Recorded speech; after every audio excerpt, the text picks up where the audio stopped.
Now, the Sermon on the Mount is Jesus' first big sermon, and in this sermon, he sets the stage for a lot of things. Like, who are his biggest enemies through the Bible story?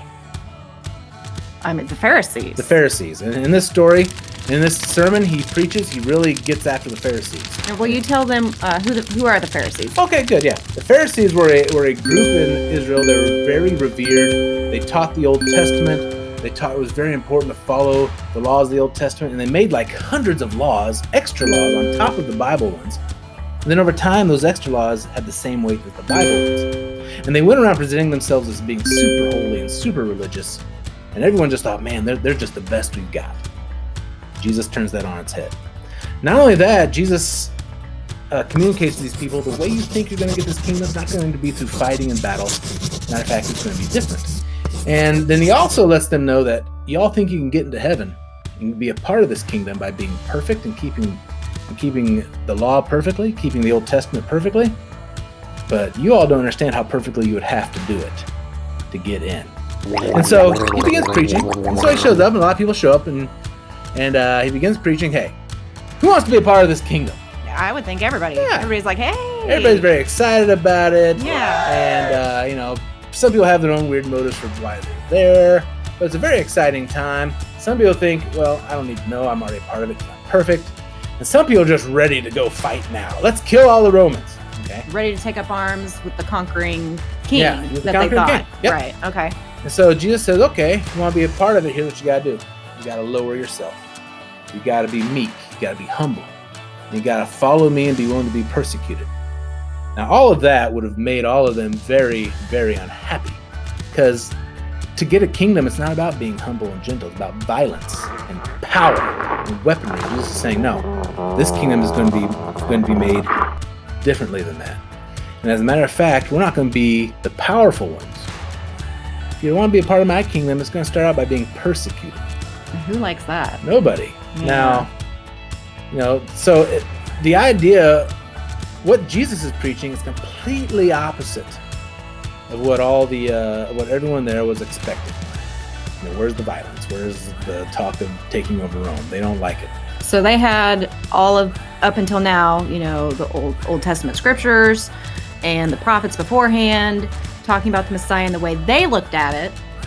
They just understood it as this guy's going to come and we're going to conquer and we're going to be good and we're going to be fine and powerful.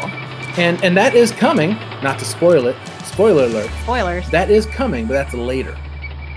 That's way later. That's like still future for us. This is more first steps. This is first steps. In That's the right. plan. Yep. And so Jesus says, hey, all of you who are excited about being a part of this kingdom, to get into it, you've got to be way more righteous than the Pharisees. Now, wait a minute. You said the Pharisees were like the muckety-mucks, the best of the best. Well, what everybody aspired to. Mm-hmm. Like, they were like, we want to be like these guys because they're closer to God. They're the closest. And that was a shocking statement. And so everyone's sitting there thinking, wait a second, if the Pharisees, they're the best among us, if they're not getting in, how can we get in? So he's really shaking them up. Because they were expecting, just because I'm a Jew or I've lived the law perfectly, I'm going to be getting in, but I have to be better than the most religious people. That's crazy. And so Jesus then, knowing what they were thinking, many of them were thinking, I live perfectly, I live righteously, I'm fine. But then Jesus says, okay, here's the thing. If you hate, if you have a mind or a heart of hate, it's just like being a murderer. Jesus also says if you lust, if in your mind you have all these lustful thoughts, that's like committing adultery. And in the Jewish mind, and a lot of our minds, adultery and murder are the worst. So Jesus says, these sins you have that in your mind and heart that nobody sees, guess what? God sees it. And how many of you can control your minds and thoughts perfectly? Of course, the answer is nobody. And so that, once again, shook everybody up. Because they're all thinking, I'm a Jew and I live very righteously. I don't commit the big sins. I don't commit the small sins. But now Jesus is saying, what goes on inside your head, that counts too. Well, what if they start being that righteous now? Well, the problem is, number one, we know that's not possible. That's true. And so that's the first thing. But number two, even if it were, they have all these sins in the past that they can't get rid of. They've already committed them. And so then Jesus really drops the hammer on everybody. He tells them, hey, look, if you want to get into this kingdom, You must be as perfect as God is perfect. Ultimate holiness, never sinning, not even one time.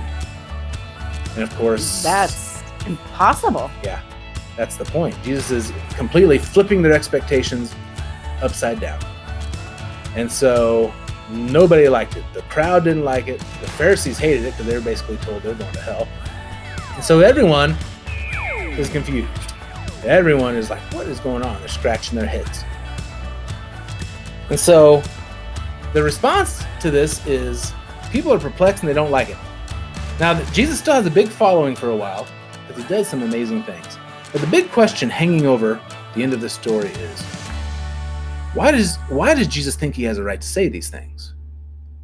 Why does he feel like he can say these things completely going against what they've grown up thinking their whole lives? But that's why the next section is the next section. His miracles. His miracles demonstrate that he has a right to say what he is saying. And that will be our next episode. Can't wait. All right, thank you. Hit the like button. Subscribe. And if you want notifications, do whatever you're supposed to do for that. That's the bell. All right. And see you next time. Have a good one.